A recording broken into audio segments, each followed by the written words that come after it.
जड़े युवा जीवनर चलापथरे विफलतार शिकार होई निराश थिले किपरि सफल हेबे सेथिर अन्वेषण रे थिले।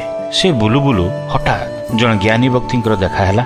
ज्ञानी व्यक्ति को पचारे सफलतार गुप्त रहस्य कौन। से तांको कहिले काली की मो सहित नदी कूल को आस तापर मु तुमको सफलतार गुप्त रहस्य कौन कहबी। परदिन युवा नदी कूल को गला और से ज्ञानी व्यक्ति मध्य नदी को आसिले। से माने नदी रे बुलु बुलु गभीर पानी आड़े को गले तथापि ज्ञानी गुप्त रहस्य विषय कहूनाहांती। तापर युवा पचारे आपण कहतु सफलतार गुप्त रहस्य कौन।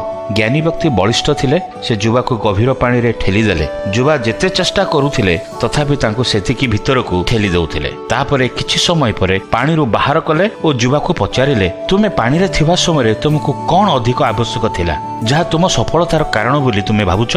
युवा कहिला मो पानी भितरे थिबा समय वायुर आवश्यकता थिला। वायुर अभाव रे मो मरि जाई थांती। ज्ञानी व्यक्ति कहिले पानी भितर थिबा समय जेपरि वायु सफलतार गुप्त रहस्य थिला तुम प्रतिटी परिस्थिति रे जहा अत्यंत गुरुत्वपूर्ण और आवश्यक ताहा ही सफलतार गुप्त रहस्य अटे। आम जीवन सबु परिस्थिति रे सफलतार गुप्त रहस्य को आविष्कार करि पारुछु कि। जड़े छात्र निमंते पाठ पढ़ा छड़ा आउ कौन होई पारे। जड़े शिक्षक निमंते पाठ दक्षतार सहित पढ़ाइबा छड़ा आउ कौन होई पारे। आमको जो कार्य दिया जाई अछि ताको विश्वासतार सह करिबा ही सफलतार चाबी अटे नुहे कि।